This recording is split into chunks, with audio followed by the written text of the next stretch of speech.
Καλησπέρα στους παριστάμενους και σε όσους μας παρακολουθούν μέσω του διαδικτύου από την αίθουσα της Γερουσίας της Βουλής των Ελλήνων. Σας καλωσορίζουμε στην παρουσίαση του πολιτιστικού προγράμματος Σύγχρονης Τέχνης 2021.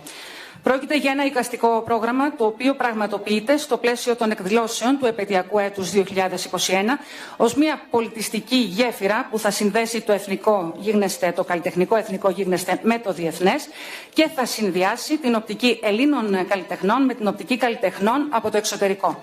Σημείο υποδοχής της ομαδικής αυτής έκθεσης θα είναι το πρώην δημόσιο καπνεργοστάσιο στη Λένορμαν, ένα εμβληματικό κτίριο, στο οποίο στεγάζεται μέρος της βιβλιοθήκης της Βουλής των Ελλήνων, καθώς και το τυπογραφείο της Βουλής των Ελλήνων, και το οποίο φιλοδοξεί να αποτελέσει ένα νέο κέντρο ενδιαφέροντος στην Αθήνα. Σημείο αναφοράς, όπως πάντα, οι δημοκρατικοί θεσμοί και οι διδαχές της ιστορίας, με έμφαση στα μηνύματα του σύγχρονου κόσμου. Για την υλοποίηση του συγκεκριμένου προγράμματος, κατά το διάστημα Ιουνίου-Δεκεμβρίου 2021, συνεργάζονται η Βουλή των Ελλήνων και ο Οργανισμός Πολιτισμού και Ανάπτυξης Νέων.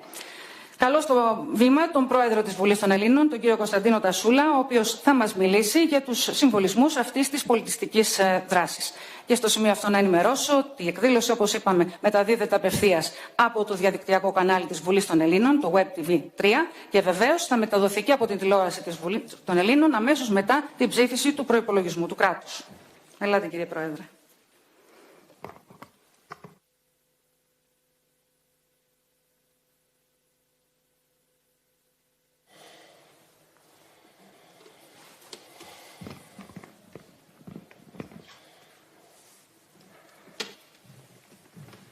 Κυρίες και κύριοι, σας καλωσορίζω στη Γερουσία, όπου θα κάνουμε μια πρώτη παρουσίαση της συνεργασίας μας με τον πρωτοποριακό Οργανισμό Πολιτισμού και Ανάπτυξης Νέων, προκειμένου να αξιοποιηθεί ο εμβληματικός και πολλά υποσχόμενος για πολιτιστικές δράσεις και όχι μόνο χώρος του καπνεργοστασίου που βρίσκεται στην οδό Λενορμάν και ανήκει στη Βουλή εδώ και μία 20ετία. Το Κόμμα των Φιλελευθέρων στις εκλογές του Σεπτεμβρίου του 1932 εξέδωσε μια ενδιαφέρουσα εικόνα του απολογισμού του έργου της τετραετίας 1928-1932.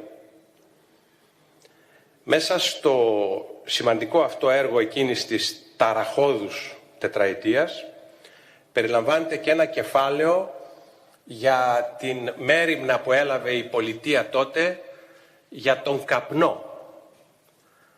Και καμαρώνει το Κόμμα των Φιλελευθέρων ευλόγως, γιατί φρόντισε πολύ τα θέματα του καπνού, εξαγόρασε 6 εκατομμύρια οκάδες βεβλαμένου καπνού, δηλαδή χαλασμένου καπνού, από τους παραγωγούς, για να αποτρέψει την αξιοποίησή του και την ανάμειξή του με καλό καπνό που θα υποβάθμιζε την ποιότητα των ελληνικών καπνών, αλλά και να ενισχύσει το εισόδημα των παραγωγών.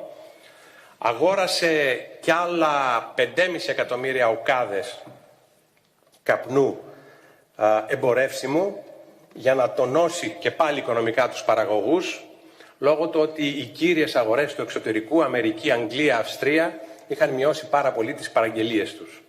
Ιδρύθηκε ένα Ινστιτούτο Καπνού στη Δράμα και δημιουργήθηκε, κτίστηκε και ένα τεράστιο καπνεργοστάσιο 19.000 τετραγωνικών μέτρων στην περιοχή της Κολοκυνθούς, στην περιοχή του Κολονού, στην οδό Λένορμαν, στο οποίο στεγάστηκαν δεκάδες επιχειρήσεων καπνού, που έφτασε αυτή η στέγαση, αυτή η φιλοξενία μέχρι τις αρχές παρακαλώ του 1990. Εκεί υπήρξε τελωνείο, υπήρξαν και 2 εφορίες καπνού, εις τρόπον ώστε το κράτος να μπορεί επιτόπου να μην έχει φορολογικές απώλειες από την αξιοποίηση και την εκμετάλλευση αυτού του σημαντικού τότε προϊόντος. Αυτό το καπνεργοστάσιο έχει κηρυχθεί διατηρηταίο μνημείο από το Υπουργείο Πολιτισμού και μετά από διάφορες χρήσεις εκτός από την αρχική, περιήλθε στην ιδιοκτησία της Βουλής των Ελλήνων, η οποία στεγάζει ήδη εκεί την εντυπωσιακή και ποσοτικά και ποιοτικά βιβλιοθήκη της, τις υπηρεσίες συντηρήσεως των αρχείων της, το τυπογραφείο της και άλλες δράσεις, και κατά καιρούς η Βουλή, ιδίως παλιότερα με το πρόγραμμα Open House, είχε ανοίξει αυτόν τον χώρο και τον είχε παρουσιάσει στο αθηναϊκό κοινό σαν ένα δείγμα της ενδιαφέρουσας βιομηχανικής αρχιτεκτονικής του περασμένου αιώνος. Ο πολιτιστικός οργανισμός Νέων που ίδρυσε ο κύριος Δασκαλόπουλος μας έκανε μια πολύ προκλητική πρόταση. Και επειδή ο οργανισμός αυτός έχει εξαιρετική φήμη, εμείς αποδεχθήκαμε αυτή την πρόταση, γιατί συνδυάζει η εκπλήρωσή της δύο καλά.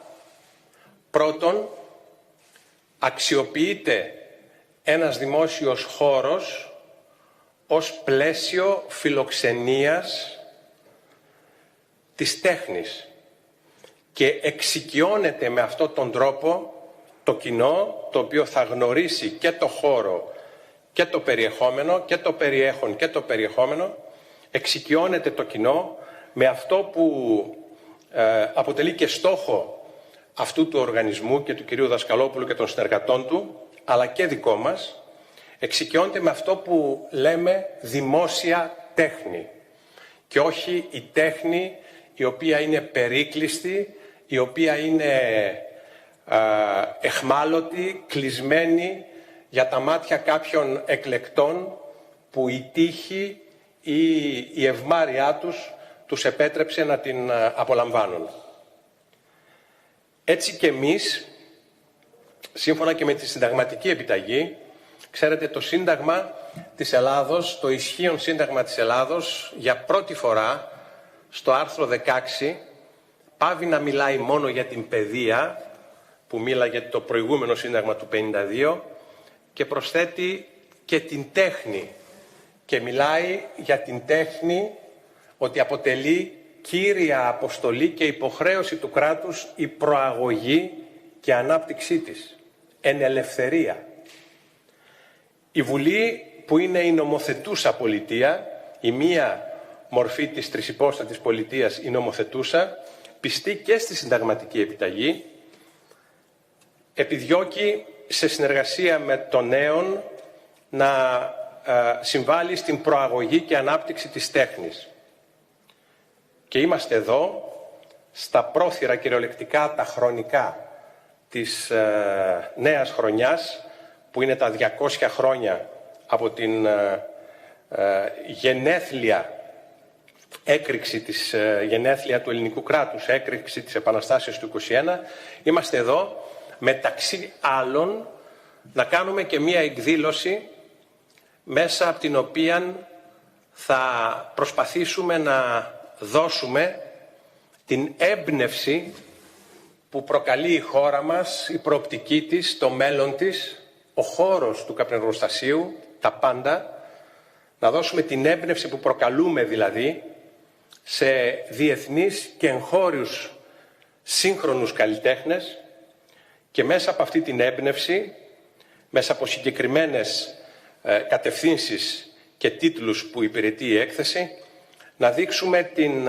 δυνατότητα που έχουμε να κάνουμε ως χώρα ένα νέο ξεκίνημα για την εποχή μετά τον δαίμονα, ο οποίος τους τελευταίους αρκετούς μήνες βασανίζει και την Ιφίλιο και τη χώρα μας, και ομιλώ για την πανδημία. όπως το 2021 απετέλεσε ένα σημαντικό νέο ξεκίνημα, το οποίο μας ανάγκασε να επανακαθορίσουμε πολύ πιο ριζικά βέβαια τους στόχους και τις προτεραιότητές μας, έτσι και τώρα καταφεύγουμε στην τέχνη για να μας βοηθήσει στον επανακαθαρισμό των προτεραιοτήτων μας στη νέα εποχή που ανοίγει μετά την υποχώρηση αυτής της ασφικτικής κατάστασης που υπονομεύει την πιο ανθρώπινη ιδιότητα, την πιο βασική ιδιότητά μας που είναι η κοινωνικότητα. Η τέχνη είναι και καταφύγιο και ορμητήριο. Στο Μουσείο του Βόλου, στο Αθανασάκιο Μουσείο του Βόλου, υπάρχει ένα πλακίδιο από ασβεστόλιθο, το οποίο βρέθηκε σε μια σπηλιά του Πηλίου και προέρχεται από την παλαιολιθική εποχή και απεικονίζει ανθρώπους στοιχειωδώς ζωγραφισμένους, στοιχειωδώς χαραγμένους σε αυτό το πλακίδιο, να χορεύουν. Και δίπλα είναι δύο άτεχνα σχεδιασμένες στο πλακίδιο αυτό κατοικίες. Μετά από δεκάδες χιλιάδες χρόνια πάμε στην νεοανακτορική εποχή στην Κρήτη, 1500 χρόνια π.Χ. και εκεί βρέθηκε ένα άλλο πιο καλλιτεχνικά δοσμένο στοιχείο ανθρώπινου χορού. Είναι η απεικόνιση που υπάρχει στο Μουσείο του Ηρακλείου και έχει τον τίτλο «Οι Θεριστές». Είναι πάνω σε ένα βάζο από στεατίτη, ρητό λέγεται με ύψιλον, από στεατίτη, και δείχνει θεριστές μετά από τη δουλειά τους σε ημιχορευτική κίνηση να επιστρέφουν σπίτι τους προφανώς, με κινήσεις γοργές και χαριτωμένες. Ένας εξ αυτών κραδαίνει και παίζει ένα μουσικό όργανο που λέγεται σύστρο, ένας άλλος γυρίζει το βλέμμα του πίσω και γελάει προς τον προηγούμενό του και βλέπει κανείς πάλι και εδώ το καταφύγιο του χορού, το καταφύγιο της απεικόνισης της ζωής, το καταφύγιο της δημιουργίας μέσω της τέχνης, το οποίο ο άνθρωπος πάντα το χρησιμοποιούσε, ιδίως αφού κυριάρχησε ή αισθάνθηκε ότι κυριαρχεί στο φυσικό του περιβάλλον. Αυτό το καταφύγιο και ορμητήριο που είναι η τέχνη έχει πάρα πολύ βοηθήσει τον άνθρωπο να ξεπεράσει τους γονιδιακούς του φόβους μέσα στο άγνωστο σύμπαν, μέσα στο άγνωστο του μέλλοντός του. Και αυτή η κοινή αίσθηση της τέχνης ως καταφυγίου αλλά συνάμα και ορμητηρίου είναι μια λειτουργία της τέχνης που τη χρειαζόμαστε και τώρα για να μπορέσουμε να λυτρωθούμε από τις αγωνίες που έχουμε, αλλά και να γεμίσουμε αισιοδοξία ότι αυτές οι αγωνίες μπορούν να ξεπεραστούν, μπορούν να απαντηθούν, και μέσα από το διάλογο που προκαλεί η τέχνη, μέσα από το διάλογο που προκαλούν τα μηνύματα της τέχνης, που δεν είναι απαραίτητο το μήνυμα που στέλνεται να είναι το ίδιο με το μήνυμα που εισακούγεται, και αυτή είναι η γοητεία της πολυπλοκότητας και της ποικιλίας που έχει η τέχνη.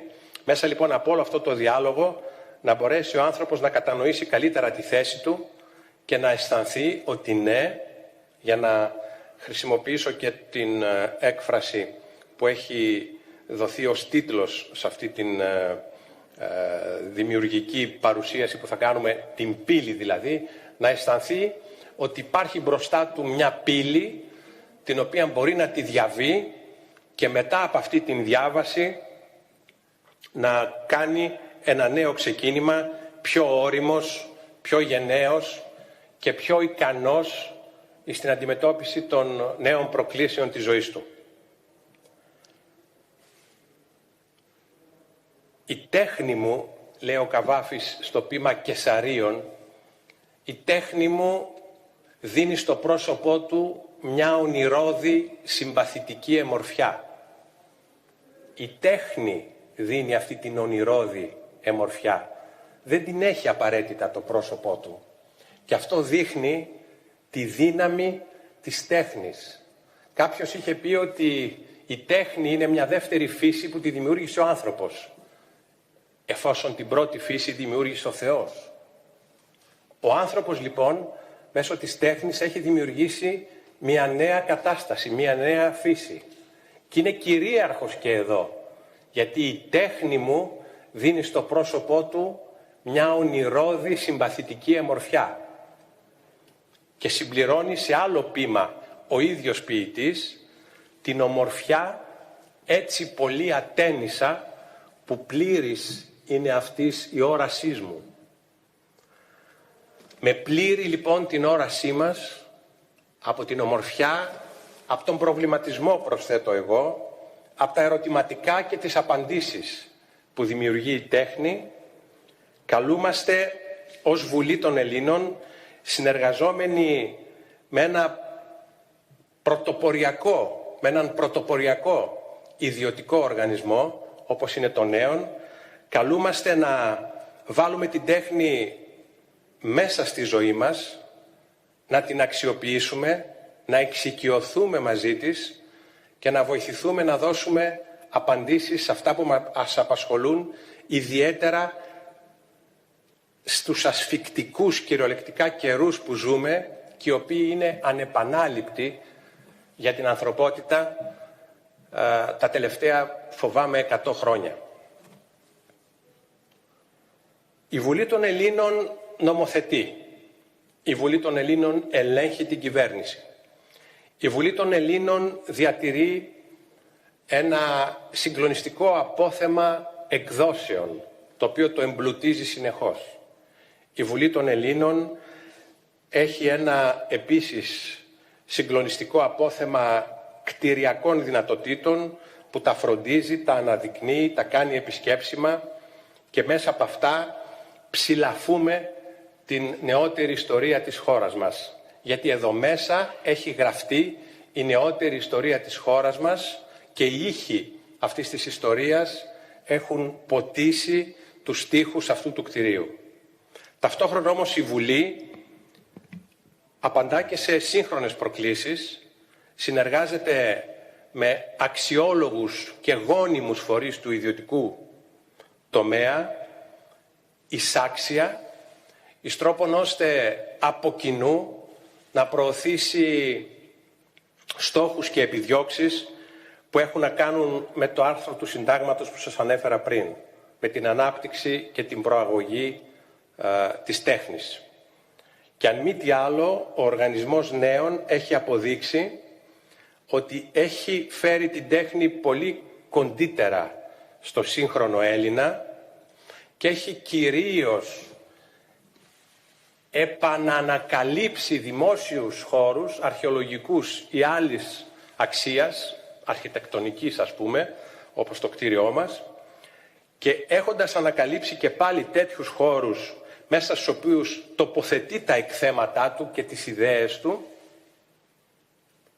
κερδίζει το στίχημα το οποίο έβαλε με τη δημιουργία του, ο δημιουργός του και οι συνεργάτες του, δηλαδή να κάνουν τον κόσμο πιο φιλότεχνο. Εμείς είμαστε πολύ ευχαριστημένοι από αυτή τη συνεργασία, η οποία θα αφήσει πολύ ωφελημένο και το κοινό που θα απολαύσει αυτή την έκθεση σε ένα χώρο περίπου 3,5 στρεμμάτων που έχει διαμορφωθεί και έχει αφάνταστα βελτιωθεί αναλόμαση του Οργανισμού Νέων και οι οποίες βελτιώσεις θα μείνουν υπέρ του κτηρίου και υπέρ των σκοπών του κτηρίου.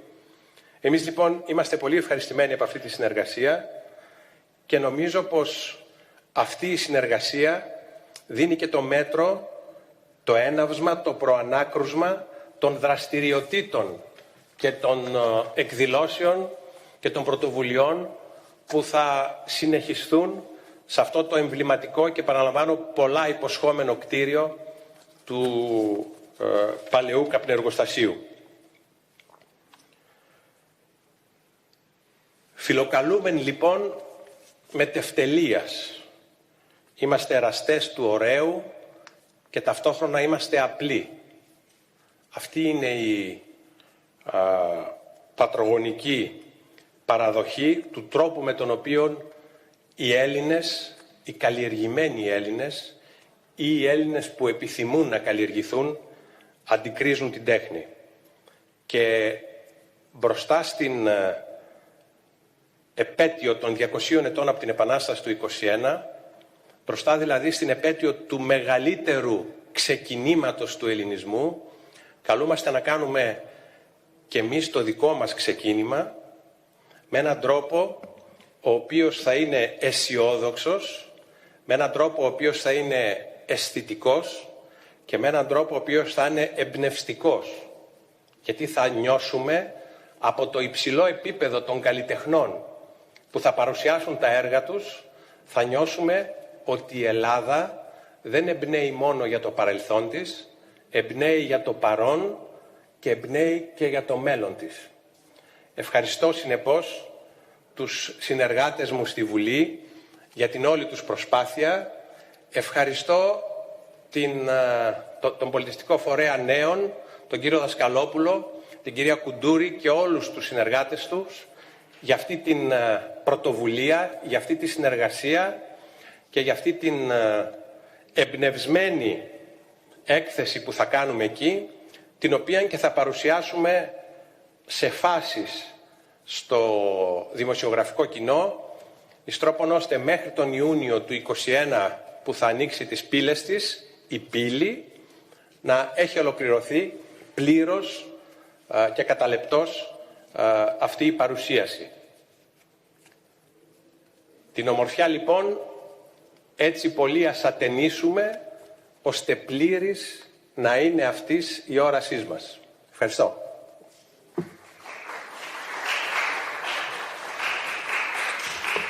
Σας ευχαριστούμε κύριε Πρόεδρε για την αποδοχή μιας πρότασης πρόκλησης. Μίλησε ο Πρόεδρος της Βουλής των Ελλήνων για την αξιοποίηση λοιπόν του χώρου του πρώην καπνεργοστασίου ως χώρου φιλοξενίας της τέχνης, μιας δημόσιας τέχνης, μιας τέχνης η οποία θα συμβάλλει στην εξωστρέφεια της Βουλής των Ελλήνων και συνδέεται αυτό και με την εξωστρέφεια της χώρας μας. Ένα έτος σταθμό, όπως προαναφέρθηκε, σταθμό ως προς τους συμβολισμούς αναφορικά με την Επανάσταση του 1821, σταθμό ως προς τις προσδοκίες για την επόμενη μέρα για την πανδημία. Στο βήμα, ο ιδρυτής του Οργανισμού Πολιτισμού και Ανάπτυξης Νέων, ο κ. Δημήτρης Δασκαλόπουλος, ο οποίος είναι και συλλέκτης έργων τέχνης και εμπνευστής, όπως αναφέρθηκε και της συγκεκριμένης πρότασης, ο οποίος θα μας πει πώς αυτό το εικαστικό πρόγραμμα σύγχρονης τέχνης θα συμβάλλει στον αένα, όπως λέμε, διάλογο των καλλιτεχνών, αλλά και στη σύνδεσή τους με τον πολίτη.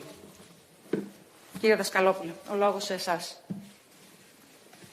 Αμέσως μετά τα προβλεπόμενα μέτρα.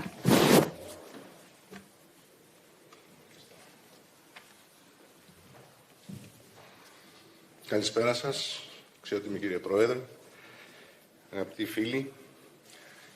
Είμαι πράγματι ευτυχής που είμαι εδώ και σας ζητώ να μου επιτρέψετε να παρουσιάσω τη δραστηριότητα του Οργανισμού Νέων. Αυτή λέει πολύ περισσότερα από ό,τι θα έλεγαν η έκφραση προθέσεων και καρπούς της οποίας είναι η τιμητική για μας συνεργασία με τη Βουλή των Ελλήνων. Ο Νέων ιδρύθηκε το 2013, μερικά χρόνια μετά το ξέσπασμα της μεγάλης κρίσης που έφερε μια εποχή πολύ δύσκολη για την Ελλάδα και τους Έλληνες.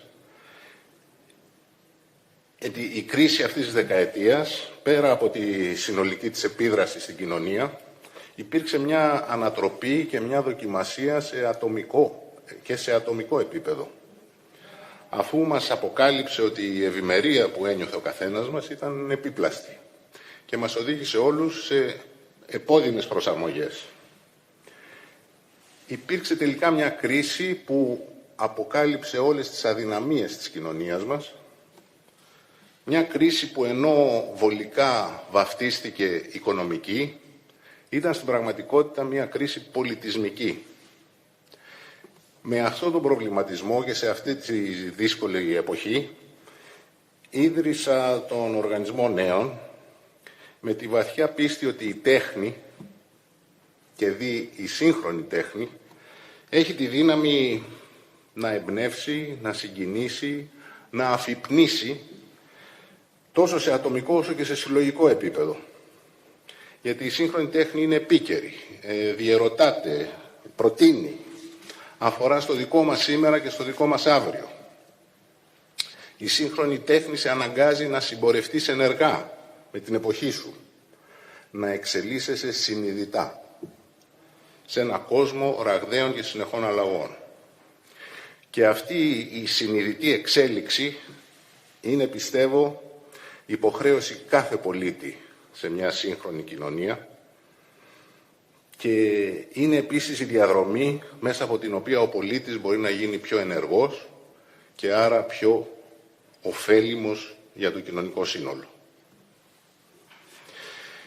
Γνωρίζοντας ότι η σύγχρονη τέχνη δεν είναι ούτε προσιτή, ούτε εύκολα προσβάσιμη στο ευρύ κοινό, ίδρυσα έναν οργανισμό ακριβώς με αυτό το σκοπό, να εκθέσει το ευρύτερο κοινό στις προκλήσεις της σύγχρονης τέχνης. Και για να το πετύχει καλύτερα αυτό, ο Οργανισμός Νέων είχε δύο υπαρξιακές επιλογές. Η μία είναι ότι δεν αφορά η δραστηριότητά του την προσωπική μου συλλογή έργων τέχνης. Έχει να κάνει με τη σύγχρονη καλλιτεχνική δημιουργία από όπου και αν προέρχεται. Και το δεύτερο υπαρξιακή απόφαση ήταν ότι δεν έφτιαξε ένα δικό του χώρο για να εκθέτει έργα, αλλά αποφάσισε να μην περιορίζεται σε ένα δικό του χώρο, να δράσει σε διαφορετικούς χώρους, έτσι ώστε να μπορεί να προκαλεί αφενός το ενδιαφέρον του κοινού να πάει σε καινούριους χώρους που δεν είναι οι παραδοσιακοί, τα μουσεία ή οι γκαλερί, και επίσης χώρους οι οποίοι μπορούν να εμπνεύσουν την καλλιτεχνική δημιουργία να δράσει με μια καινούρια αναφορά. Όλες οι εκθέσεις του Νέων όλα αυτά τα χρόνια είναι ανοιχτές σε όλους, δεν υπάρχουν ειδικές εκδηλώσεις για κανέναν και είναι με δωρεάν πρόσβαση. Στη διάρκεια λοιπόν 7 ετών τώρα που λειτουργεί ο Νέων, έχει πραγματοποιήσει 30 εκθέσεις σύγχρονης τέχνης σε 25 διαφορετικές τοποθεσίες και χώρους. Μεταξύ αυτών και 8 εκθέσεις σε αρχαιολογικούς και ιστορικούς χώρους. Μια δράση σημαντική νομίζω, γιατί προκάλεσε καταρχήν τη συνομιλία του κλασικού μας πολιτισμού με τη σύγχρονη δημιουργία και ταυτοχρόνως δημιούργησε ένα σύγχρονο μοντέλο συνεργασίας μεταξύ δημόσιου και ιδιωτικού τομέα. Και βεβαίως ο Νέων μέσα από τις εκθέσεις, μέσα από τη δραστηριότητά του, φιλοδοξεί κάθε φορά να αναδείξει εμβληματικούς χώρους που συχνά όμως είναι πολιτιστικά ανεκμετάλλευτοι και να τους φέρει στο προσκήνιο της πολιτιστικής δράσης, στην προσοχή του κοινού ξανά. Και σε πολλές περιπτώσεις ο Νέων αφήνει το αποτύπωμά του οριστικά, χρηματοδοτώντας σημαντικά έργα υποδομής σε αυτούς τους χώρους. Έργα υποδομής που συμβάλλουν στην ουσιαστική τους αναβάθμιση και στην αξιοποίησή τους για λογαριασμό του ιδιοκτήτη τους στο μέλλον. Και αυτό έγινε στο Οδείο Αθηνών, έγινε στο Αστεροσκοπείο και τώρα στο καπνεργοστάσιο της Βουλής. Η χαρά μου είναι ότι έχουμε φορτίσει, νομίζω, το ενδιαφέρον για τον πολιτισμό, αρκετά στο ευρύ κοινό. Έχουμε φορτίσει τον συναγωνισμό με πολλές δραστηριότητες άλλες ιδιωτικές να ζωντανεύουν και εκείνοι και να παίρνουν πρωτοβουλίες λόγω και της δικής μας παρουσίας. Και έχουμε δημιουργήσει μια ευρεία ομάδα ακολουθητών, περίπου 450.000 άνθρωποι έχουν επισκεφτεί τις εκθέσεις τους και παρακολουθούν των Νέων μέσα από από τα κοινωνικά δίκτυα. Παρουσιάσαμε στο ελληνικό κενό διεθνούς φήμης καλλιτέχνες, δώσαμε την ευκαιρία σε Έλληνες καλλιτέχνες να συνεργαστούν, να εμπνευστούν, να εμπνεύσουν άλλους ξένους καλλιτέχνες. Οι εκθέσεις μας προσέλκυσαν την προσοχή των διεθνών μέσων, καμιά φορά περισσότερο από ό,τι και των δικών μας εδώ μέσων, αναδεικνύοντας έτσι τη χώρα μας. Έχουμε ταυτοχρόνως δύο άλλες δραστηριότητες σημαντικές. Στηρίζουμε τους νέους και τους νέους δημιουργούς. Τους νέους μέσα από την εκπαίδευση, με προγράμματα χορηγιών και υποτροφιών σε ήδη 170 φοιτητές και 1.200 καλλιτέχνες.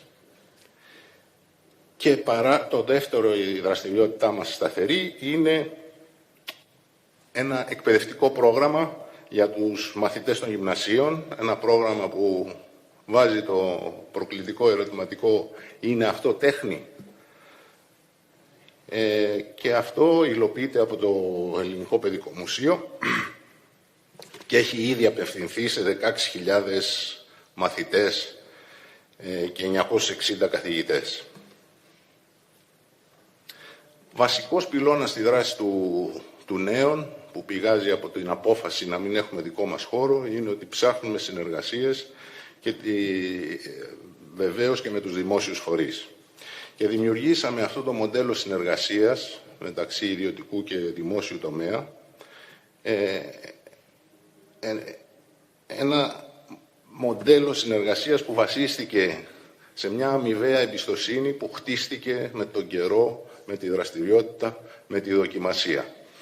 Έχουμε καταφέρει να δείξουμε πόση αποτελεσματικότητα, πειθαρχία και σοβαρότητα βάζουμε σε κάθε μας δραστηριότητα, έτσι ώστε όχι μόνο να μην γίνει κακό, αλλά να μένει ό,τι καλύτερο γίνεται για τον χώρο στον οποίο επεμβαίνουμε προσωρινά με την καλλιτεχνική δημιουργία. Και νομίζω οι εκθέσεις μας σε αρχαιολογικούς χώρους, σε ιστορικούς χώρους, σε δημόσιους χώρους απέδειξαν ότι εφόσον υπάρχει αυτός ο επαγγελματισμός, η πειθαρχία, η σοβαρότητα, οι δημόσιοι οργανισμοί αλλά και η αντίληψη της κοινωνίας συνολικά ξεπερνά τις αναστολές.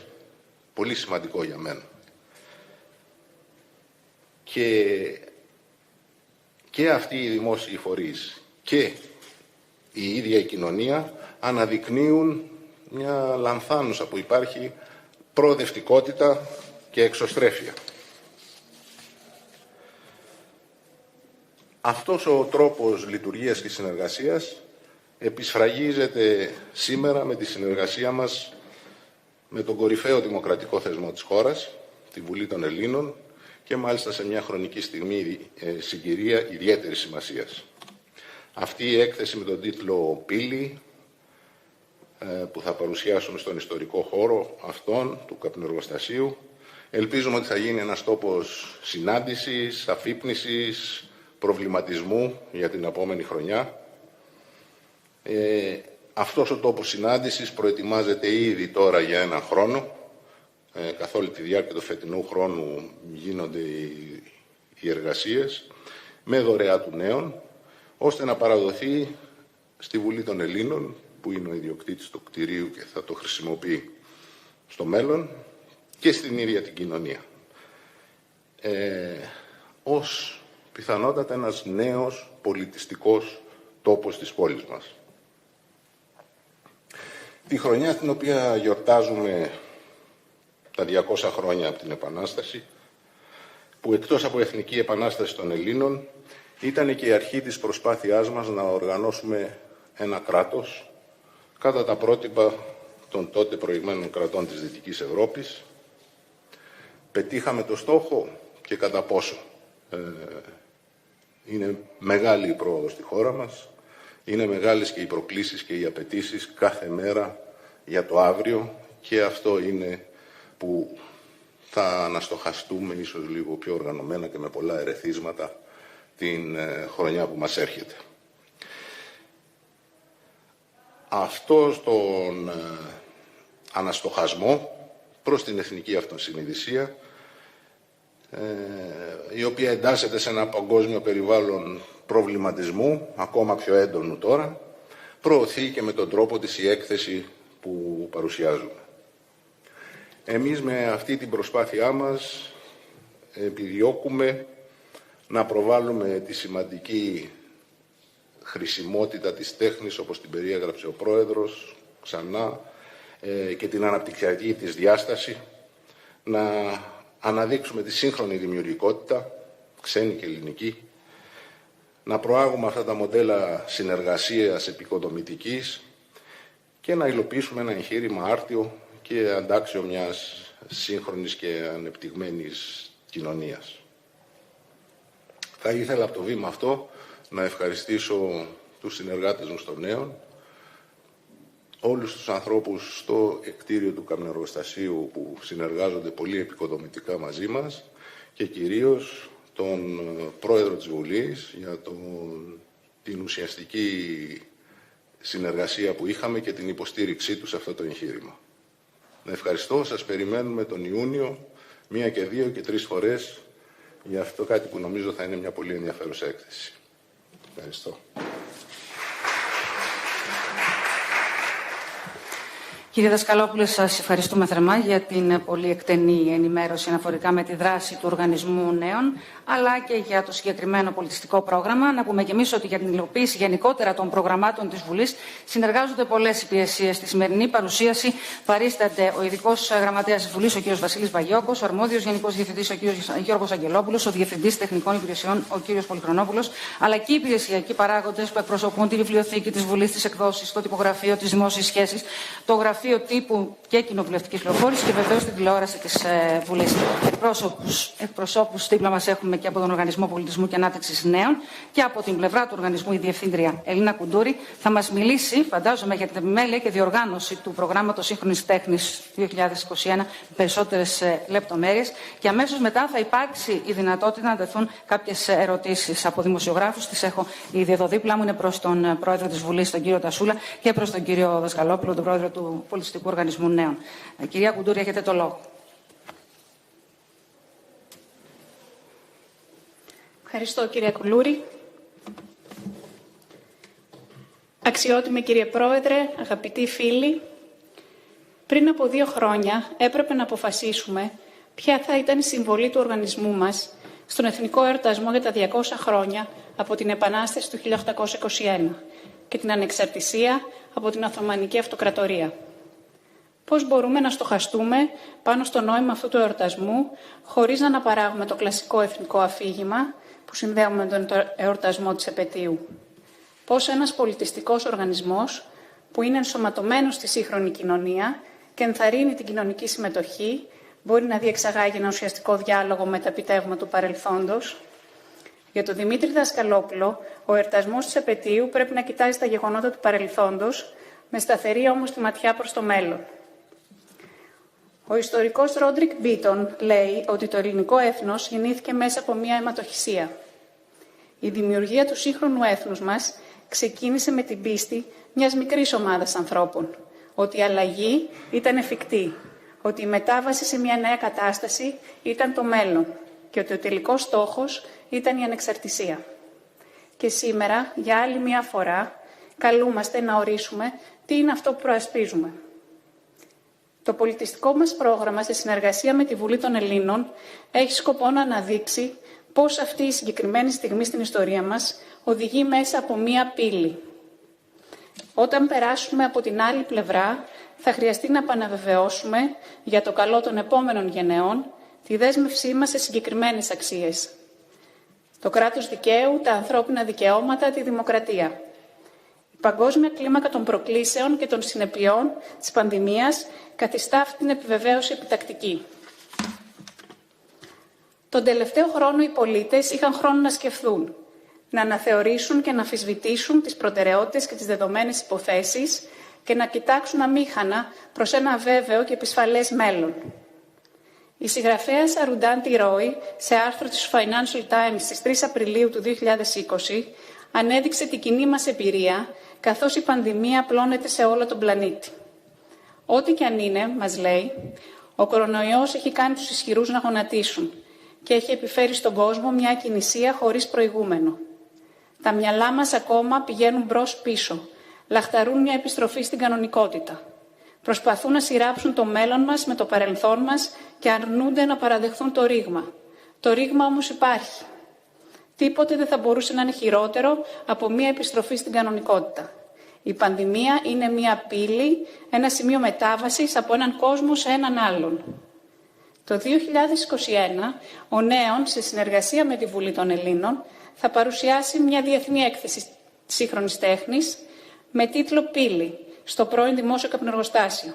Μια έκθεση που έχω τιμή και χαρά να συνεπιμελούμε μαζί με τη Μάντλιν Γκρίνστιν, Πρίτσκερ Διευθύντρια του Μουσείου Σύγχρονης Τέχνης στο Σικάγο. Η ιδέα της Αρουντάντη Ρόι για το πώς διαπραγματευόμαστε τη μετάβασή μας μέσα από αυτήν, για την πύλη εννοώ, είναι η έμπνευση για αυτή την έκθεση. Μπορούμε να επιλέξουμε να την περάσουμε προτείνει, σέρνοντας πίσω μας τα κουφάρια από τις προκαταλήψεις και το μίσο μας, την πλεονεξία μας, τις τράπεζες δεδομένων και τις νεκρές μας ιδέες, τα νεκρά ποτάμια και τους μολυσμένους ουρανούς μας. Ή μπορούμε να τη διαβούμε ανάλαφρα, με λίγες αποσκευές, έτοιμοι να φανταστούμε έναν άλλον κόσμο. Οι πολιτικές και κοινωνικές επιπτώσεις της πανδημίας απαιτούν την ενεργή συμμετοχή των πολιτών. Για τους περισσότερους από εμάς δεν αποτελεί πλέον επιλογή το να παραμείνουμε παθητικοί θεατές της αλλαγής. Ο κόσμος έχει αρχίσει να αναζητά απαντήσεις για την αναμόρφωση της κοινωνίας, της οικονομίας, της ηθικής της πολιτικής. Πριν από 200 χρόνια οι Έλληνες χρειάστηκε να σχεδιάσουν το μέλλον τους ως ανεξάρτητο κράτος. Αυτή ήταν η αφετηρία της ιστορικής πορείας που μας οδηγεί στη σημερινή κοινωνία, η οποία βασίζεται στο κράτος δικαίου και στο σεβασμό των ατομικών ελευθεριών. Κατά ανάλογο τρόπο, η ανθρωπότητα σήμερα αναγκάζεται να αναδιαμορφώσει την καθημερινή πραγματικότητα και να επανεκτιμήσει την αντίληψη του τι σημαίνει ελευθερία. Για άλλη μια φορά, απαιτείται από εμάς να φανταστούμε τις ζωές μας να ξαναγεννιούνται μέσα από την ανατροπή συνθηκών που τις θεωρούσαμε δεδομένες. Τι είναι φυσιολογικό, ποια θα είναι η νέα κανονικότητα, ποιες είναι οι αξίες που θα την ορίσουν, ποια είναι τα νέα όρια, πώς μπορούμε να αποκαταστήσουμε την εμπιστοσύνη, πώς μπορούμε να διαπραγματευτούμε τον χώρο μας προς και μέσω μιας πύλης για την άλλη πλευρά. Η έκθεση πύλη εξερευνά ιδέες γύρω από το πώς μπορεί να μοιάζει αυτή η διαφορετική πραγματικότητα, εξερευνώντας 4 θέματα: την κίνηση, το κοινό βίωμα, τη σύνδεση και το σπίτι. Η έκθεση θα περιλαμβάνει νέες αναθέσεις από ξένους και Έλληνες καλλιτέχνες, μαζί με μια επιλογή από ήδη υπάρχοντα έργα, και θα ξεκινήσει με μια διαδικτυακή πύλη, η οποία θα συνεχίσει να λειτουργεί και κατά τη διάρκεια της υλικής παρουσίασης. Ένα ξεχωριστό παράλληλο πρόγραμμα, σε συνεργασία με τη Βουλή των Ελλήνων, θα ενισχύσει το θέμα της έκθεσης, αντλώντας υλικό από την πλούσια ιστορία του καπνεργοστασίου. Λεπτομέρειες για τους καλλιτέχνες θα ανακοινώσουμε από κοινού με τη Μάντλιν Γκρίνστιν στο νέο έτος. Για το 2021 στο πρώην καπνεργοστάσιο οραματιζόμαστε έναν χώρο ενότητας, έναν μη ιεραρχικό χώρο, ένα χώρο που διευκολύνει τη διεργασία του αναστοχασμού των κοινωνικών και πολιτικών στρατηγικών. Καλλιτέχνες από διαφορετικές υπήρους και ποικίλα πολιτιστικά υπόβαθρα συγκλίνουν για να χτίσουν μια κοινότητα ιδεών. Τα έργα τους γίνονται οι μάρτυρες και φωνής για το περίγραμμα μιας πιθανής νέας κανονικότητας. Την ιστορία αυτής της μετάβασης θα θέλαμε να αφηγηθούμε. Θα ήθελα να εκφράσω τις θερμότερες ευχαριστίες μου στον πρόεδρο της Βουλής των Ελλήνων, κύριο Κωνσταντίνο Τασούλα, έναν σύγχρονο στοχαστή και οραματιστή, που αγκάλιασε αυτό το σύγχρονο διάλογο για το πολιτιστικό πρόγραμμα της Βουλής. Οφείλω να πω ότι αφού άκουσα την ομιλία σας σήμερα, ανυπομονώ να γνωρίσετε τους καλλιτέχνες που θα έρθουν και να συνομιλήσετε μαζί τους. Νομίζω ότι είναι από τις πιο ωραίες ανταποκρίσεις στην τέχνη, ειδικά αυτό που είπε ότι η τέχνη λειτουργεί για να ξεπεράσει τους γοναδιακούς μας φόβους. Οπότε νομίζω ότι θα έχετε πολύ γόνιμες συζητήσεις και με τους ίδιους καλλιτέχνες. Επίσης, ευχαριστώ όλους όσοι εργάζονται καθημερινά για την υλοποίηση αυτού του πολιτιστικού χώρου ενότητας, ο οποίος ετοιμάζεται να υποδεχθεί όλους μας το 2021. Σας ευχαριστώ πολύ.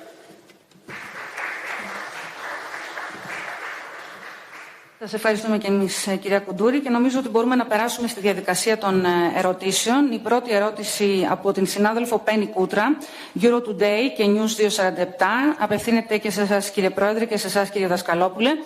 Είναι η κύρια ερώτηση: η συνεργασία Βουλής και Νέων αποτελεί σύμπραξη δημόσιου και ιδιωτικού τομέα και μάλιστα στον τομέα του πολιτισμού. Γνωρίζουμε ότι ο Οργανισμός Νέων έχει συνεργαστεί πολλές φορές με δημόσιους πολιτιστικούς φορείς. Για τη Βουλή αυτό σημαίνει μεγαλύτερη εξωστρέφεια. Τι σας προσδίδει η συνεργασία αυτή και τι περιμένετε από αυτήν? Και μία συμπληρωματική σχετικά με την αναμόρφωση του καπνεργοστασίου. Ποιο θα είναι το κόστος της δωρεάς και πώς θα αξιοποιηθεί ο χώρος αυτός στην συνέχεια? Κύριε Πρόεδρε, θέλετε να ξεκινήσετε με την απάντησή σας? Κοιτάξτε, δεν είμαι από αυτούς που κατατρίχονται από την ψευδαίσθηση του πρωτοφανούς. Αυτό βέβαια μου στερεί κάποια γοητεία, τη γοητεία του πρωτοφανούς, αλλά έχει άλλες γοητείες η δική μου στάση. Τι θέλω να πω? Η Βουλή είχε εξωστρέφεια και πριν από το να γίνω εγώ πρόεδρος, με ποικίλους τρόπους, πολύ ενδιαφέροντες, πολύ γοητευτικούς, οι οποίοι λόγω της πανδημίας, η οποία μας αναγκάζει να ξανασκεφτούμε τον εαυτό μας και να ελπίσουμε ότι αυτός ο αναστοχασμός θα μας πάει στη μετά πανδημία εποχή πιο όριμους. Η Βουλή λοιπόν είχε μια πολύ εντυπωσιακή εξωστρέφεια, ούτως ή άλλως. Λέω έναν αριθμό: κάθε χρόνο επισκέπτονταν το κτίριο της Βουλής πάνω από 150.000 πολίτες ή μέλλοντες πολίτες, με την έννοια των σχολείων, των νεότερων ηλικιών που ήρχονται και γνώριζαν από κοντά τον ύπατο δημοκρατικό θεσμό της χώρας. Όλα αυτά ατόνισαν το τρέχον έτος μοιραία, γιατί προέχουν άλλα πράγματα, προέχει προστασία της ζωής μας. Δεν κάναμε τη Βουλή των Εφήβων, δεν κάναμε πολλές δραστηριότητες και του Ιδρύματος της Βουλής, πολλές δραστηριότητες εξωστρεφής δεν τις κάναμε. Δεν κάναμε μεγάλες διεθνείς εκδηλώσεις, όπως αξιοποιήσαμε την προεδρία της Κοινοβουλευτικής Συνέλευσης του ΝΑΤΟ μόνο ψηφιακά και όχι κυριολεκτικά και όχι διαζώσεις. Θα ήταν εδώ πάνω από 800 τώρα το Νοέμβριο παράγοντες του ΝΑΤΟ από όλο τον κόσμο, βουλευτές, διπλωμάτες, μέλη διεθνών οργανισμών, και είχαμε ετοιμάσει στη διαζώσεις εκδήλωση που δεν έγινε για προφανείς λόγους. Είχαμε ετοιμάσει πολλές πρωτοβουλίες εξωστρέφειας και όχι μόνο για διπλωματικούς λόγους αλλά και για άλλους. Συνεπώς η Βουλή έχει ένα πολύ καλό μητρό εξωστρέφειας και τώρα με τη συνεργασία με τον Οργανισμό Νέων εμπλουτίζουμε δραστικά αυτό το μητρό και το πάμε πολύ παραπέρα. Αυτό το κτίριο είναι ένα υπεροκειάνιο, για να χρησιμοποιήσω μια εμπειρίκια ορολογία, ένα υπεροκειάνιο σε μια εμβληματική περιοχή των Αθηνών, στον Κολωνό, στην Ακαδημία Πλάτωνος, στην Κολοκυνθού, εκεί δηλαδή που πρωτοχτίστηκε και άρχισε να πρωτολειτουργεί το 1930, και φιλοδοξούμε αυτό το υπεροκειάνιο να κάνει ταξίδια κυρίως πολιτιστικά. Και θέλουμε αυτό το εντυπωσιακό έναυσμα, αυτό το παρθενικό ταξίδι το εντυπωσιακό, να σηματοδοτήσει και τα επόμενα. Και φυσικά ό,τι γίνεται για το κτίριο και μένει ταιριάζει απόλυτα στο στόχο που έχουμε για το κτίριο. Θα τα πει και ο κύριος Δασκαλόπουλος.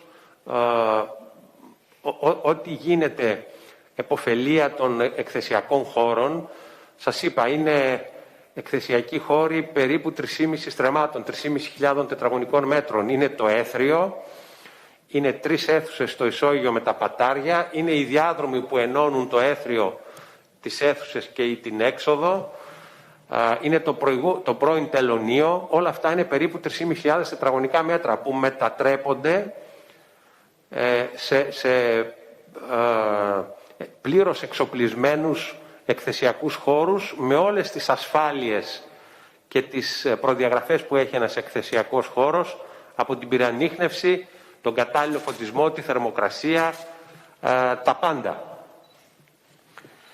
Και φυσικά όλο αυτό είναι, επαναλαμβάνω, το πρώτο βήμα που θα μας κινητοποιεί για ακόμη περισσότερες παρόμοιες εκδηλώσεις που θα συνδέσουν αυτό το υπεροκειάνιο και με την τοπική, όχι μόνο την αθηναϊκή ευρύτερα, αλλά και την τοπική κοινωνία του Κολονού, της Ακαδημίας Πλάτωνος, αλλά και ενδεχομένως και όλης της Ελλάδος, γιατί δεν θα είμαστε πάντα σε αυτή την ακινησία η οποία είναι επιβεβλημένη αυτόν τον καιρό. Θέλω να πω επίσης ότι και να κλείσω την απάντησή μου, θέλω να πω επίσης ότι η περιοχή είχε σπουδαίες σχολές, με κυριότερη σχολή την Ακαδημία του Πλάτωνος, η οποία λειτουργήσε μπορεί και μια χιλιετία, και την έκλεισε, κύριε Δασκαλόπουλε, την περιοχή ως εκπαιδευτικό κέντρο ο Ιουστινιανός. Σήμερα μπορούμε να αναφωνήσουμε ότι νικάμε τον Ιουστινιανό κατά κάποιο τρόπο, δηλαδή παραβιάζουμε το διάταγμα του Ιουστινιανού του 629 που απαγορεύει την παιδευτική λειτουργία στην ευρύτερη περιοχή και κάνουμε μια πρωτοβουλία υψηλής παιδευτικής λειτουργίας και απηχήσεως, την οποία εκλαμβάνω και θεωρώ ως έναυσμα και κίνητρο και έμπνευση για εξαιρετική συνέχεια και με τον Οργανισμό Νέων αλλά και με άλλους φορείς, οι οποίοι είναι βέβαιο ότι θα θελήσουν να αξιοποιήσουν το παλιό καπνεργοστάσιο. Θέλετε να συμπληρώσετε κάτι, κύριε Δασκαλόπουλε, και ως προς τη δωρεά που ρωτάει συνάδελφος για το ύψος της, αν υπάρχει κάποιος προϋπολογισμός για όλο αυτό το έργο?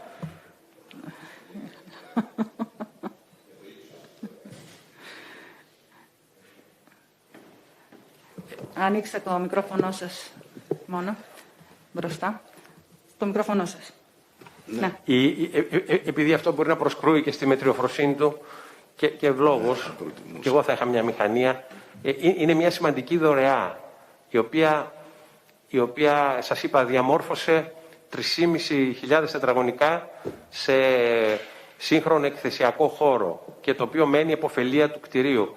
Αυτό είναι 1 εκατομμύριο ευρώ, τα οποία, επαναλαμβάνω, επενδύονται στο κτίριο, και ό,τι φιλοδοξία έχουμε και έχουμε για το κτίριο, ό,τι φιλοδοξία έχουμε, αυτή η φιλοδοξία ενσωματώνει αυτή τη βελτίωση που έχουμε ήδη κάνει. Δεν είναι κάτι δηλαδή το οποίο γίνεται προσωρινά και φευγαλαία, είναι κάτι το οποίο μένει επωφελία του κτηρίου και των στόχων του. Ναι, κύριε Δασκαλόπουλε. Ευχαριστώ, Πρόεδρε. Και αυτό είναι πράγματι το ποσό που επενδύεται στο κτίριο και που θα μείνει. Το κόστος της έκθεσης και των καλλιτεχνών και της λειτουργίας είναι πέρα από αυτό. Εγώ το μόνο που ελπίζω ή αποκομίζω από αυτή τη συνεργασία είναι πρώτα απ' όλα η συνέχιση της πραγματοποίησης του δικού μας οράματος, που είναι να βλέπουμε τον κόσμο να εμπνέεται ή να προβληματίζεται από τη σύγχρονη τέχνη μέσα από μια μεγάλη έκθεση σε ένα μεγάλο χώρο. Εμένα η δική μου χαρά προσωπικά είναι όταν βλέπω τους ανθρώπους να στέκονται, να μιλάνε μεταξύ τους, να προβληματίζονται ή να μιλάνε στα παιδιά τους για τα έργα τέχνης.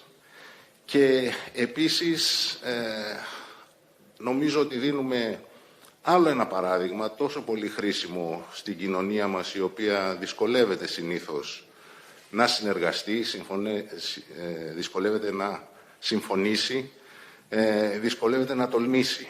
Και νομίζω ότι έχουμε δείξει, όχι μόνο εμείς ως νέων, αλλά όλοι με τους οποίους συνεργαστήκαμε με τα χρόνια, ότι εγώ, ξέρετε, προέρχομαι εκτός από το χώρο της τέχνης, που με σμίλεψε, και από τον επιχειρηματικό χώρο, όπου δίνουμε έμφαση στη γρήγορη προσαρμογή, στην πρόοδο, στην αποτελεσματικότητα, και η δική μου στεναχώρια με την κοινωνία είναι ότι ξεκινάμε πολύ συχνά από τα προβλήματα τα οποία μας εμποδίζουν να πάρουμε μια πρωτοβουλία. Και νομίζω μέσα από αυτές τις δραστηριότητες βλέπουμε ότι αυτά τα προβλήματα είναι σημεία τα οποία πρέπει να προσέξουμε για να κάνουμε καλύτερα το ζητούμενο και όχι εμπόδια. Και αυτό εκφράστηκε εδώ και με τη συνεργασία και με τη Βουλή και κάθε μέρα εκεί που είμαστε, και νομίζω αυτό είναι το ζητούμενο για μας. Νομίζω πως θα αξιοποιηθεί ο χώρος στη συνέχεια. Εύχομαι να είναι κάτι που θα αγκαλιαστεί από τη Βουλή και τώρα και στο μέλλον και να είναι χρήσιμο και για το ευρύ κοινό, και εμείς εδώ είμαστε πάντα με ιδέες και προσφορά. Ευχαριστώ.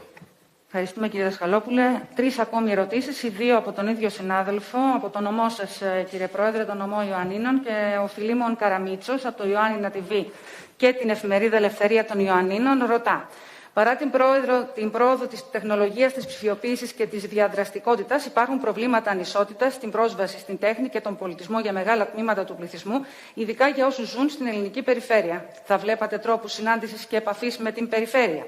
Και ακόμη, η σύγχρονη τέχνη δεν έχει περάσει στην εκπαίδευση των παιδιών και των νέων ανθρώπων, ίσως και πολλών ενηλίκων. Πώς βλέπετε την ανάγκη για εκπαίδευση και τη σύνδεση με τα σχολεία, τα πανεπιστήμια κλπ? Ναι, κύριε Πρόεδρε.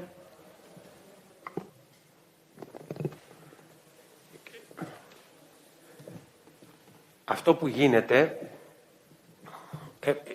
είπα ότι δεν θα είναι για το δεύτερο εξάμηνο του 2021.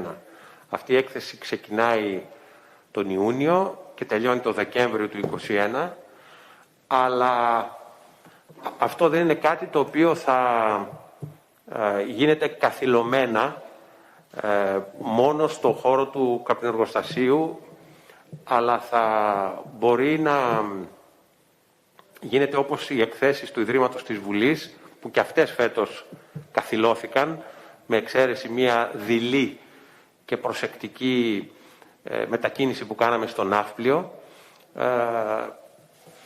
Θα μπορούμε παρόμοιες εκθέσεις να τις παρουσιάζουμε εξίσου σε εμβληματικούς χώρους της ελληνικής περιφέρειας. Φερρυπίν, στα Γιάννενα υπάρχουν τέτοιοι χώροι οι οποίοι προσφέρονται για παρόμοιες εκθέσεις. Μπορεί δηλαδή η Βουλή να συνεργαστεί με τον Δήμο Ιωαννιτών ή με την Εταιρεία Υπηρετικών Μελετών και να κάνει μία αντίστοιχη παρουσίαση στο ενδιαφέρον κτίριο της παλιάς σχολής εργοδικών, που σήμερα είναι ένα μουσείο το οποίο απολαμβάνουν με διάφορες περιοδικές εκθέσεις οι υπηρώτες και οι πολίτες των Ιωαννίνων. Προφανώς όλα αυτά που γίνονται τώρα αποτελούν τροφή για διεύρυνση αυτών των πρωτοβουλειών και εκτός Αθηνών, εκτός προφανώς και του καπνεργοστασίου. Διάβαζα κάπου ότι η σύγχρονη τέχνη έχει διευρύνει, να μια ωραία έκφραση, η σύγχρονη τέχνη έχει διευρύνει αφάνταστα το εκφραστικό της οπλοστάσιο. χρησιμοποιεί τα πάντα και ιδίως την τεχνολογία, ή χρησιμοποιεί ακόμη και το τίποτα για να σου εκπέμψει πολύ περισσότερα μηνύματα. Δείτε τι γίνεται, τι συζήτηση γίνεται με μια σπασμένη καρέκλα, φερρυπίν, ή τι συζήτηση έγινε από την ωραία πρωτοβουλία που είχατε στη Ρωμαϊκή Αγορά το 2014, το φθινόπωρο, όπου ένας πρωτοποριακός καλλιτέχνης, Ινδογερμανός, ο Τίνο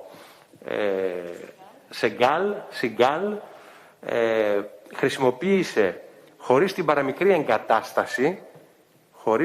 εγκατάσταση το χώρο της Ρωμαϊκής Αγοράς για να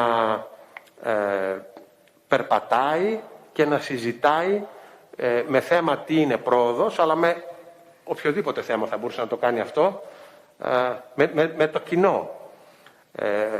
Φανταστείτε δηλαδή μια τέτοια εκδήλωση να μπορούσε να γίνει στην ελληνική περιφέρεια και να χρησιμοποιηθεί ως χώρος τέτοιας περιπατητικής διεργασίας. Ο περίπατος, ας πούμε, τώρα μου έρχεται γύρω-γύρω από το νησάκι των Ιωαννίνων και μέσα από αυτό τον περίπατο να συζητηθούν θέματα που έχουν να κάνουν με την πρόοδο, με την περιβαλλοντική προστασία, μια και θα είμαστε στο νησί των Ιωαννίνων και στη λίμνη των Ιωαννίνων. Προφανώς, κύριε Καραμίτσο, όλες αυτές οι εκδηλώσεις οι οποίες πραγματοποιούνται τελούν και υπομετακόμιση. Και η τελευταία ερώτηση προς τον κύριο Δασκαλόπουλο από την συνάδελφο Κατερίνα Ανέστη από το iefmerida.gr. 8 χρόνια μετά την ίδρυση του Νέων και τις δεκάδες πολύ επιτυχημένες εκθέσεις του, ποια είναι τα συμπεράσματα που έχετε, η εικόνα που διαμορφώσατε για τον τρόπο που τελικά η σύγχρονη τέχνη βοηθά τον Έλληνα πολίτη να συνειδητοποιήσει και να συνδιαλλαγεί με προβλήματα, πραγματικότητες, απαιτήσεις και κέρια ερωτήματα της σύγχρονης ζωής? Και θα μου επιτρέψετε να συμπληρώσω, επειδή είπατε ότι στηρίζετε τους νέους, ποια θα είναι η διαγωνιστική διαδικασία για την προκήρυξη? Θα υπάρξουν δυνατότητες σε νέους φοιτητές οι οποίοι έχουν ξεχωρίσει στα τμήματά τους, στα τμήματα καλών τεχνών ή υπότροφοι, να συμμετάσχουν σε αυτή την έκθεση?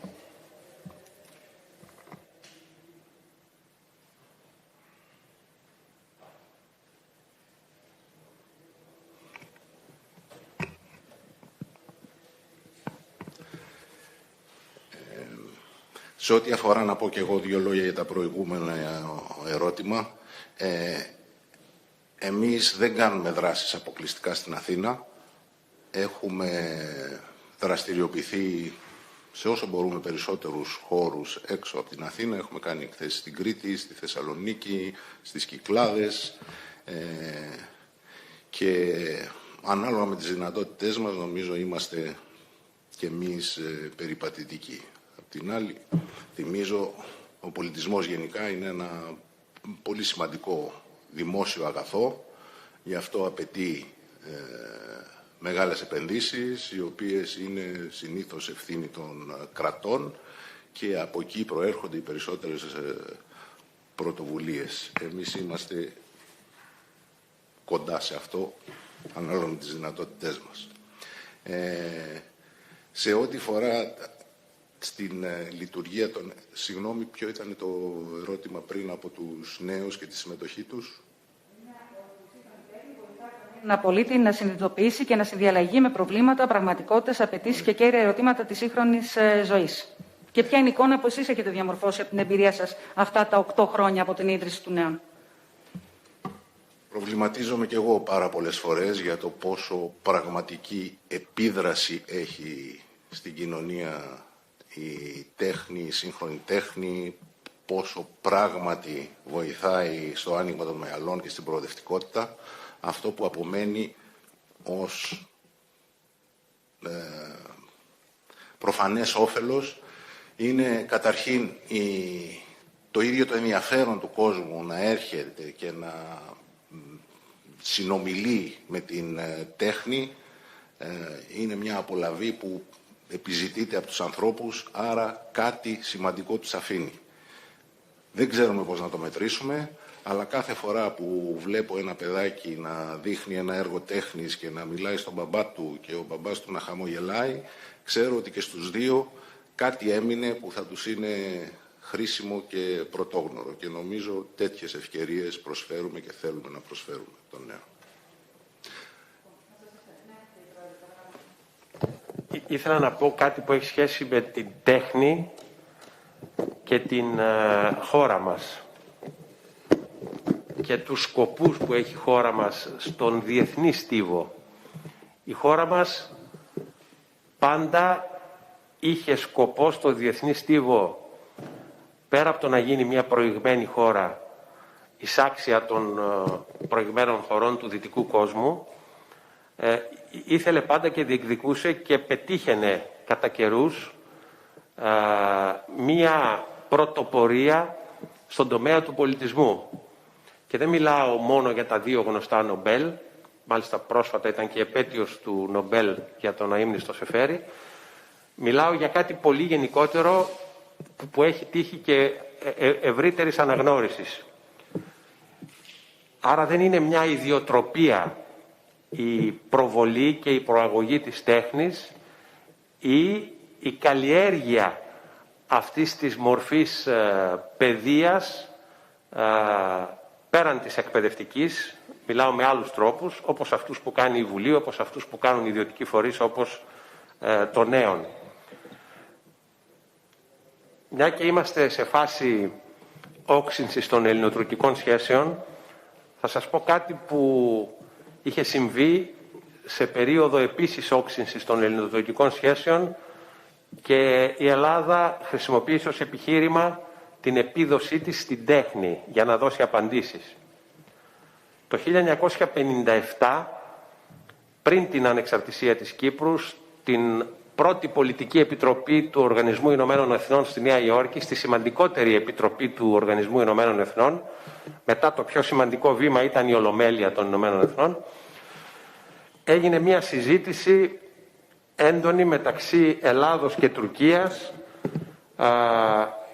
με επίκεντρο το Κυπριακό, και η Τουρκία χρησιμοποίησε τότε ως επιχείρημα το 1957 τα γεγονότα της Μικρασιατικής εκστρατείας ήταν πολύ πιο νοπά από τη σήμερα. Χρησιμοποίησε ως επιχείρημα η τουρκική πλευρά το ότι η Ελλάδα στην πραγματικότητα είναι μια χώρα ιμπεριαλιστική, η οποία έχει στόχο την αναβίωση της μεγάλης ιδέας, του εδαφικού, της εδαφικής διαστάσεως της μεγάλης ιδέας. Ο Έλληνας Υπουργός Εξωτερικών τότε, ο οποίος υποστήριζε την υπόθεση της Κύπρου στον Οργανισμό Ηνωμένων Εθνών, πήρε το λόγο μετά τον Τούρκο και είπε ότι η Ελλάδα πράγματι είναι μια χώρα η οποία θέλει να πραγματοποιήσει τη μεγάλη ιδέα. Ξεκίνησε με αυτή την προκλητική εισαγωγή που δημιούργησε και λίγο ταραχή, γιατί είναι σαν να επιβεβαίωνε την εδαφική εκδοχή. Και αμέσως μετά εξήγησε ότι η Ελλάδα, πέραν το ότι κάνει μια τεράστια προσπάθεια αυτόν τον καιρό να προοδεύσει οικονομικά και να ξεφύγει από την προαιώνια φτώχεια της, κάνει και μια τεράστια προσπάθεια στον τομέα των τεχνών και τον πολιτιστικό, η οποία την κατατάσσει σε μια παγκόσμια πρωτοπορία. Και είπε το εξής παράδειγμα. Εάν σήμερα κάναμε μία έρευνα για το ποια χώρα, όταν λέμε σήμερα εννοούμε το 1957, ποια χώρα θα μπορούσε να οργανώσει καλύτερα και πιο καλλιτεχνικά φτασμένα μία όπερα, η Ελλάδα θα το οργάνωνε ως εξής. Διευθυντής της ορχήστρας θα ήταν ο Δημήτρης Μητρόπουλος, ο οποίος τότε μεσουρανούσε. Σοπράνο θα ήταν η Μαρία Κάλλας, λαμπρό αστέρι εκείνη την εποχή. Βαθύφωνος θα ήταν ο Μοσχονάς της Μετροπόλιταν Όπερα της Νέας Υόρκης. Τενόρος θα ήταν ο Πασχάλης της όπερας του Μιλάνου. Θα είχε δηλαδή η Ελλάδα μόνο σε αυτό το τομέα μια απίστευτη πρωτοπορία παγκοσμίως. Και συμπλήρωσε ο τότε Υπουργός Εξωτερικών, ο Ευάγγελος Αβέροφ, ότι αυτή είναι η μεγάλη ιδέα που η Ελλάδα θέλει να πετύχει, να κατακτήσει και πάλι τα σκύπτρα της παγκόσμιας πολιτιστικής πρωτοπορίας. Το λέω αυτό σαν ένα παράδειγμα που δείχνει ότι η χώρα μας έχει τέτοιες δυνατότητες και είναι μια χώρα η οποία και στον τομέα της σύγχρονης τέχνης, στον τομέα δηλαδή της τέχνης που έχει διευρύνει αφάνταστα και για πολλούς παράξενα, αλλά το παράξενα είναι μέρος της γοητείας, το εκφραστικό της οπλοστάσιο, μπορεί να κατακτήσει τέτοιες πρωτοπορίες και κυρίως μπορεί να εμπνεύσει τέτοιους πρωτοπόρους καλλιτέχνες, όπως θα καμαρώσουμε, είμαι βέβαιος, από τον Ιούνιο έως τον Δεκέμβριο στην έκθεση του καπνεργοστασίου της Βουλής. Μία κουβέντα ακόμα. Παίρνω έναυσμα από αυτά που είπατε για να επανέλθουμε σε ένα ερώτημα που δεν απαντήσαμε για την σύγχρονη τέχνη και την παιδεία μέσα στο σχολικό μας σύστημα. Η τέχνη και η σύγχρονη τέχνη σαν εφόδια δίνουν σε ένα νέο άνθρωπο ιδίως την περιέργεια, τη φαντασία, την αυξημένη φαντασία και τη δημιουργικότητα. Και αυτά είναι τα μεγαλύτερα εφόδια τα οποία μπορεί να διδάξει οποιαδήποτε παιδεία στην εποχή που μπαίνουμε από εδώ και πέρα. Άρα δεν πρέπει να λείπει, και μια που κάθομαι εδώ και σε ένα έδρανο της Βουλής, εκφράζω την ευχή αυτή η συζήτηση να ξεκινήσει το συντομότερο και να γίνει μέρος της νομοθεσίας μας, η τέχνη συνολικά να μπει στα θρανία και να εμπνεύσει τα παιδιά. Και καλό θα ήταν βέβαια να δίνονται και ευκαιρίες στους νέους να επικοινωνούν το έργο τους. Σας ευχαριστούμε πάρα πολύ. Κλείνοντας την παρουσίαση, θα ήθελα να υπενθυμίσω ότι το πρόγραμμα Σύγχρονης Τέχνης 2021 θα υλοποιηθεί κατά το διάστημα Ιουνίου-Δεκεμβρίου 2021 στο πρώην καπνεργοστάσιο, και βεβαίως η τηλεόραση της Βουλής των Ελλήνων και το γραφείο τύπου της Βουλής θα φροντίσουν για τη μεγαλύτερη δυνατή προβολή αυτής της ομαδικής έκθεσης Σύγχρονης Τέχνης. Ευχαριστούμε τους παριστάμενους και όσους μας παρακολούθησαν μέσω διαδικτύου και θα μας παρακολουθήσουν και μέσω της τηλεόρασης της Βουλής. Καλή συνέχεια σε όλους.